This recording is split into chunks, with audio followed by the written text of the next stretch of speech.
उस पर ज्ञानी रूपी परमेश्वर प्रसन्न नहीं होते। हे पुरुष, रत्न रूपी ज्ञान से दूसरों को संतोष देते हैं, उन्हें मनुष्य रूप धारण के नारायण ही जाने। हे महामते, ऐसा कौन व्रत है जिसके करने से मनोवांछित फल प्राप्त होता है? वह हम लोगों को सुनने की इच्छा है। हे मुनिश्रेष्ठ, आप वेद वेदांत के ज्ञाता हैं, आप जैसा दूसरा कोई वक्ता नहीं दिखता, क्योंकि श्री वेद व्यास जी के आप शिष्य हैं। सूत जी बोले कि हे मुनिश्रेष्ठ, तुम धन हो, तुम ही वैष्णव में अग्रणी हो, कारण कि सब प्राणियों का तुम सदैव हित चाहते हो। हे सौनक, सुनो, मैं आपसे उत्तम व्रत को कहूंगा। इस व्रत को नारद जी ने लक्ष्मीपति भगवान से पूछा था, और जिस प्रकार भगवान उनसे कहे थे। बोलिए वृंदावन विहारी की जय, स्वामी की जय। एगो रुइबा के बतिया में जी सब ध्यान नहीं है चढ़ा दे। एक समय नारद जी समस्त प्राणियों को हित की इच्छा से अनेक लोगों को घूमते हुए मृत्यु लोक में आए। वीडियो में आया। यहाँ उन्होंने देखा कि सब प्राणी अनेक कामों से अनेक होकर पाप कर्म से दुख पा रहे हैं। यह देखकर विचार किया कि इन लोगों का दुख किस प्रकार दूर हो। ऐसा मन में विचार कर विष्णु लोक को चले गए। वहाँ जिसने शुक्लवर्ण चार भुजाएं, जिन्होंने शंख चक्र को धारण किया है, वनमाला से शोभित देवेश नारायण हैं, उनको देखकर स्तुति करने लगे। नारद जी बोले कि हे महाराज, आप वचन और मन से कहने न धारण करने योग्य अनंत शक्ति युक्त निर्गुणात्मक हैं। हे महाराज, अब सब प्राणियों को उत्पन्न करता है, अब भक्तों के दुख के नाशक हैं। स्त्री सुनकर विष्णु भगवान बोले कि हे नारद, तुम किस काम से आए हो? तुम्हारे मन में क्या है? तुमसे जो पूछोगे वह सब कहेंगे। नारद जी बोले कि हे नाथ, मृत्यु लोक में सब प्राणी अनेक योनियों में उत्पन्न होकर पाप कर्म से क्लेशित हो रहे हैं। हे महाराज, जिस छोटे उपाय से उनका क्लेश दूर हो, वह उपाय मैं सुनना चाहता हूँ। भगवान बोले कि समस्त जनों पर कृपा कर तुमने बहुत अच्छा प्रश्न पूछा कि जिसके करने से मनुष्य मुंह से छूट जाता है, मैं ऐसा उपाय कहता हूँ। हे नारद, मैं व्रत तीनों लोकों में अति दुर्लभ है, वह आज आपके कहने से मैं प्रकाशित कर रहा हूँ। वह सत्यनारायण का व्रत है, जिसको विधि पूर्वक करने से इस लोक में सुख और परलोक में मोक्ष की प्राप्ति होती है। यह सुनकर नारद जी बोले कि इस व्रत का क्या फल है और पहले किसने किया था? किस समय यह व्रत करना चाहिए? आप विस्तार पूर्वक कहिए। भगवान कहते हैं कि इसके करने से दुख शोक का नाश होता है, धन धान की वृद्धि होती है, संतान की प्राप्ति होती है और सर्वत्र विजय की प्राप्ति होती है। इस व्रत में मनुष्य भक्ति सदा किसी भी दिन शाम में सत्यनारायण का पूजन करे और भाई बंधु तथा ब्राह्मणों के साथ धर्मयुक्त सवा से उत्तम नैवेद्य भोग लगावे। केले का फल, दूध, गेहूं का चूर्ण न हो तो चावल का चूर्ण और उसमें मीठा मिलावे। सवा पाव अथवा सवा सेर के हिसाब से मिलाकर भक्ति से सत्यनारायण को नैवेद्य लगावे। बांधवों के साथ कथा सुनकर ब्राह्मणों को दक्षिणा दे। श्री सत्यनारायण के प्रसाद को अपने भाई बंधुओं के साथ खाकर रात्रि में गीत आदि करे। फिर सब श्रोतागण सत्यनारायण का स्मरण करते हुए अपने अपने घर जाएं। इस प्रकार व्रत करने से मनोवांछित फल मिलता है। विशेषकर इस कलयुग में पृथ्वी पर इससे बढ़कर दूसरा कोई उपाय नहीं है। हे नारद, जिन्होंने इस व्रत को पहले किया था वह कथा को। काशीपुरी में निर्धन सतानंद नामक एक ब्राह्मण भूख प्यास से क्लेशित नित्य पृथ्वी पर भिक्षा मांगने हेतु घूमता था।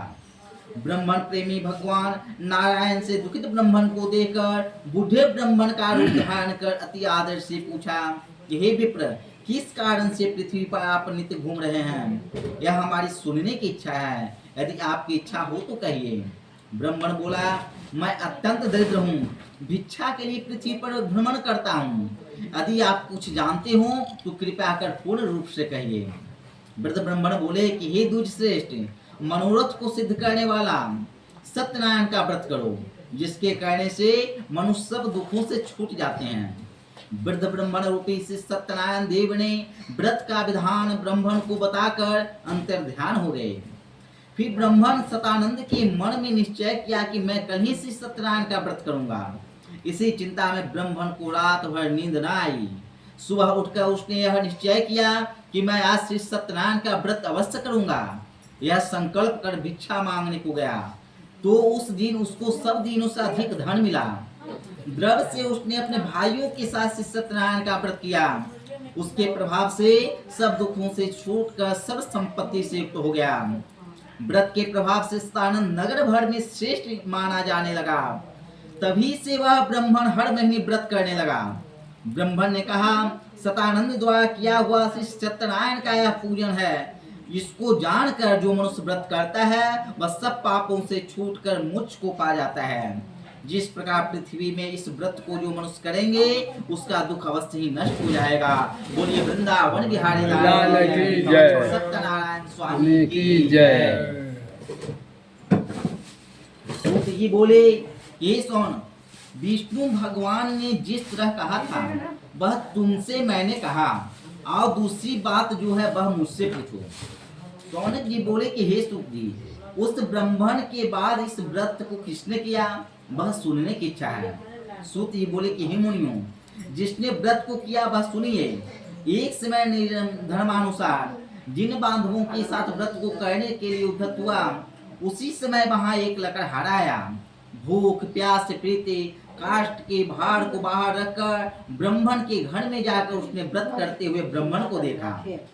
नम्रता से हाथ जोड़कर प्रणाम कर बोला कि आप यह क्या कर रहे हैं, इसके करने से क्या फल होता है, आप विस्तार पूर्वक कहिए। ब्राह्मण बोला, मनोरथों को देने वाला, दुख और सुख को नाश करने वाला, सिद्धि को देने वाला यह श्री सत्यनारायण का व्रत है, जिसके प्रसाद से धन धान की प्राप्ति होती है। यह सुनकर लकड़हारा प्रसन्न हो प्रसाद को खाकर और जल पीकर वह भगवान श्री सत्यनारायण का ध्यान करता हुआ अपने नगर को चल गया।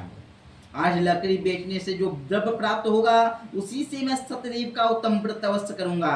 ऐसा मन में विचार कर उसने लकड़ी को सिर पर रखकर जहां धनी लोग रहते थे उस नगर में गया। उस दिन लकड़हारे को दुना द्रव्य प्राप्त हुआ। वह अत्यंत प्रसन्न होकर सुंदर केले का फल, शक्कर, दूध, घी, गेहूं का चूर्ण सबको सवाई लेकर घर में आकर अपने भाई बंधुओं को बुलाकर विधि से सत्यनारायण का व्रत किया। उस व्रत के प्रभाव से लकड़हारा धन पुत्र से युक्त हो गया। इस लोक में सुख पाकर अंत में सत्य लोक को चला गया। हे मुनिगण, मैं और कथा कहता हूँ, सुनिए। बोलिए वृंदावन बिहारी लाल की जय, सत्यनारायण स्वामी की जय। सूत जी ने कहा, राजाओं में से उनका मुख नामक एक जितेंद्रिय राजा था। वह सदैव देव मंदिर जाया करता था। वह ब्राह्मणों को नित्य धन देकर संतुष्ट किया करता था। उसी की कमल की सदी मुखावली प्रबुद्ध पत्नी थी। वह अपनी स्त्री के साथ भद्रशिला नदी के तट पर सत्यदेव का व्रत करता था। उसी समय वहां एक बनिया आया।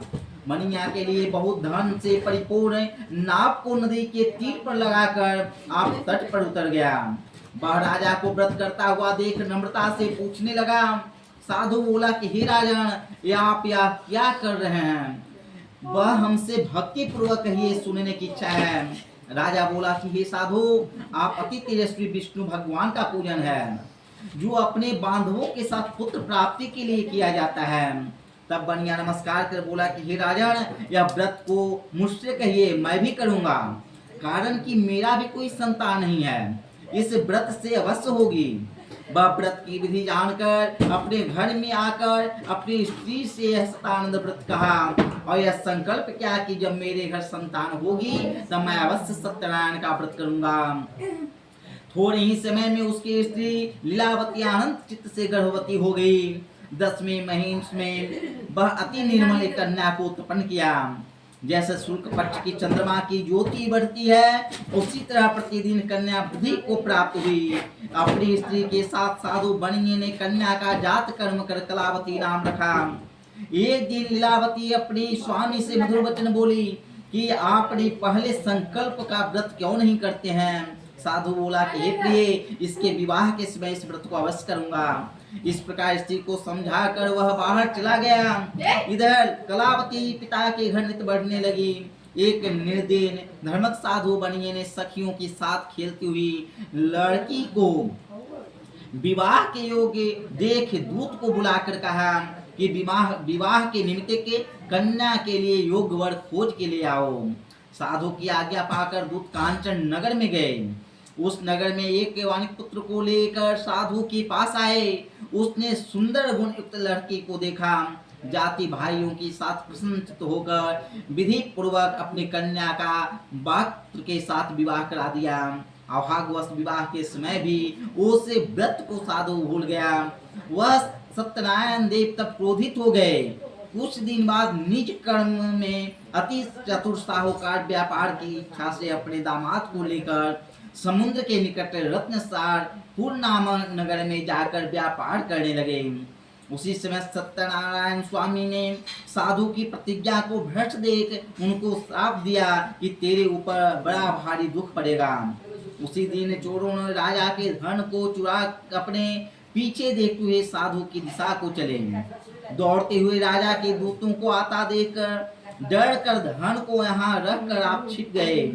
राजा के दूतों ने साधु के निकट आकर राजा के धन को देखा तो साधु को बांधकर आनंद चित्त हो राजा के निकट ले जाकर बोले कि हे राजन, जो चोर लाए हैं इनको देखकर आज्ञा दीजिए। राजा साधु को देखकर अविचार से आज्ञा दे दिया। फिर दूतों ने उन्हें खूब बांधकर बंदी खाने में रख दिया। बोलिए वृंदावन बिहारी सत्यनारायण स्वामी की जय। सूत जी बोले, सत्यदेव जी की माया से चंद्रकेतु राजा ने उन दोनों बनियों के वचन को कुछ भी न सुना और उसका सब धन ले लिया। श्री सत्यनारायण के श्राप से साधु और दामाद के घर पर स्त्रियां भी बड़ी दुखित हो गई। चोरों ने घर का धन भी चुरा लिया। आधी व्याधि से पीड़ित और भूखी प्यासी लावती अन्न की चिंता से घर घर घूमने लगी और कलावती कन्या भी नित्य घूमने लगी। एक दिन रात को भूख से दुखित कलावती एक ब्राह्मण के घर गई। वहां सत्यनारायण के व्रत को देख कथा को सुननी मनोरथ को मांगी और प्रसाद को खाकर कुछ रात गए अपने घर आई। तब लावती अपनी कन्या को धिक्कारने लगी कि हे पुत्री, इतनी रात तक तू कहाँ रही, तेरे मन में क्या है। तब कन्या माता से सत्य वचन बोली कि हे माता, मनोरथों को परिपूर्ण करने वाले श्री सत्यनारायण के व्रत को ब्राह्मण के घर में देखी हूँ। लीलावती कन्या कलावती का वचन सुनकर श्री सत्यनारायण के व्रत को करने के लिए उद्धत हुई। पतिव्रता साधु की स्त्री अपनी कन्या सहित बंधु बांधवों के साथ सत्यनारायण का व्रत किया। उससे सत्यदेव जी से यह दिव्य वर मांगा कि हे सत्यदेव, हमारे पति और दामाद जल्दी घर आवें। मेरे पति और दामाद के अपराध को आप क्षमा करने योग्य हैं तथा क्षमा कीजिए। इससे सत्यनारायण स्वामी संतुष्ट हो गए और चंद्रकेतु राजा को स्वप्न दिखाया कि हे राजन, कल सवेरे ही सज्जन बनियों को छोड़ देना और उनका धन भी जो तुमने लिया है वह दे देना, नहीं तो मैं धन पुत्र के सहित तेरा राज्य नष्ट कर देंगे। यह बात राजा से कहकर सत्यनारायण प्रभु अंतर ध्यान हो गए। तब प्रातः काल के समय राजा निज जनों के साथ सभा में उपस्थित हो मंत्री जनों से यह अपना स्वप्न सुनाकर कहा कि बांधे हुए बनियों को शीघ्र छोड़ दो, ऐसा आदेश दिया। यह सुनकर दूत लोग बनियों के बंदी खाने से छुड़ाकर राजा के निकट लाए और विनय उक्त वचन बोले, हे महाराज, हम इन दोनों बनियों को बंधन से छुड़ा कर लाए हैं, आपकी आज्ञा क्या है। उन दोनों ने महाराज चंद्रकेतु को नमस्कार कर पूर्व वृत्तांत का स्मरण करते हुए राजा चंद्रकेतु से साधुता दामाद ने कुछ नहीं कहा और बनिक पुत्रों को देखकर राजा आदर से बोला, अभाग्यवश से तुमको बहुत बड़ा दुख मिला, अब आप लोग भय न करना। इस प्रकार राजा ने कहकर उन दोनों बनियों के हाथ पैर की हथकड़ी बेड़ी कटवाकर छोड़ कर्म कराया। फिर वस्त्र और आभूषण आदि देकर बनियों को अत्यंत संतुष्ट किया। पहले जितना धन लिया था उसका दुना धन देकर कहा कि अब आप अपने घर जाएं। दोनों बनियों ने राजा को नमस्कार कर कहा कि आपकी कृपा से अब हम घर जाते हैं। बोलिए सत्यनारायण स्वामी की जय, वृंदावन बिहारी लाल की जय। सूत जी बोले, साधु भगवान की मंगल चाट पूर्वक पूजा कर ब्राह्मणों को धन देकर निज नगर को चला। कुछ दूर जाने पर श्री सत्यनारायण देव ने वैश्य के मन की बात जानने के लिए पूछा कि तुम्हारी नाव में क्या है। मंदोभक्त महाजन बनिया हंस कर बोला, हे दंडिन, यह क्यों पूछते हो, धन लेने की इच्छा है। मेरे नाव में लता पत्र अधिक हैं। तब दंडी ऐसे वचनों को सुनकर बोले कि तेरा वचन सत्य हो। ऐसा कहकर आप समुद्र के पास बैठ गए। दंडी के चले जाने पर नित्य क्रिया कर नाव को ऊपर उठा देख साधु को आश्चर्य हुआ। ज्यों ही उसने नाव को लताधिक देखा कि वह मुरझा को प्राप्त हो भूमि पर गिर गया और सचेत होने पर अति चिंता करने लगा। साधु से दामाद बोला कि व्यर्थ शोक क्यों करते हो, उसी दंडी महाराज ने श्राप दिया है। वे सब कुछ कर सकते हैं, इसमें संशय नहीं, इसलिए उन्हीं के शरण में चलें, क्योंकि मनोरथ उन्हीं से सिद्ध होगा। साधु दामाद के वचन सुनकर दंडी के पास गया और दंडी को प्रणाम कर भक्ति से देखकर आदर युक्त वचन बोला। जो मैंने आपसे कहा था वह अपराध क्षमा कीजिए। यह कहकर बारंबार नमस्कार कर शोकाकुल हो गया। तब दंडी उनको रोते हुए देखकर बोले, रो मत, मेरे वचन को सुन। तुम मेरी पूजा से सदा मुंह फेरे रहता है और मेरी इच्छा से हे द्रोदे तुम्हें बार बार दुख मिला है। भगवान का यह वचन सुनकर साधु स्तुति करने लगा।